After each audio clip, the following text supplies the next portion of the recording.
నరేంద్ర మోడీ అంటే ఒక అవతార పురుషుడు. ఈయన అవతార పురుషుడే కాకపోతే ఆర్టికల్ 370 పోతుందని అనుకున్నాం మనం. పహల్గామ్ ఇన్సిడెంట్ తర్వాత ఎక్కడైతే 9 ఉగ్రవాద స్థావరాలను నరేంద్ర మోడీ గారు మరి భూస్థాపితం చేసినారో, ఉగ్రవాదానికి వ్యతిరేకంగా ఉన్న దేశాలన్నీ కూడా రేపు ఉగ్రవాదానికి వ్యతిరేకంగా పోరాడాలంటే ఆపరేషన్ సింధూర్ అనే నినాదం తీసుకునేటువంటి పరిస్థితి ఈనాడు ప్రపంచవ్యాప్తంగా దేశాలకు వచ్చింది. మొట్టమొదటి త్రివర్ణ పతాకాన్ని ఎర్రకోట మీద నుంచి ప్రధానమంత్రిగా ఎగరవేసినప్పుడు ఆయన మాట్లాడిన మాటలు, మహిళలకు శౌచాలయం, టాయిలెట్, వాళ్ళకు మరుగుదొడ్డి ఇంట్లో లేదు కాబట్టి ఎక్కడికో దూరం అయిపోయేటువంటి దుస్థితి ఉందని ఎర్రకోట మీద త్రివర్ణ పతాకం వేస్తూ ఈ విషయం గురించి మాట్లాడమంటే కొంతమంది ఆయన కూడా ఇబ్బంది పడ్డారు. కానీ ఆయనకు ఆలోచన ఈ మారుమూల ప్రాంత ప్రజలు కేవలం దేశ రక్షణే కాకుండా మన స్వాతంత్రాన్ని, సార్వభౌమిక అధికారాన్ని రక్షించడమే కాదు, సామాజిక ఆర్థిక పరిస్థితులపైన కూడా వారు ముందుకు. నరేంద్ర మోడీ గారి 11 సంవత్సరాల్లో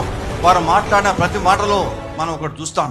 ఉగ్రవాదులకు మరణ శాసనం ఏ విధంగా మాట్లాడతాడు శేషపిషలే. రెండవది సామాజిక ఆర్థిక సమస్యల పరిష్కారం గురించి, అట్టడుగు ప్రజల గురించి, బడుగు బలహీన వర్గాల గురించి మాట్లాడిన విషయాన్ని మనం చూడగలిగాం. అందుకోసమే నరేంద్ర మోడీ గారి నాడు చరిత్రలో నిలిచిపోతారు.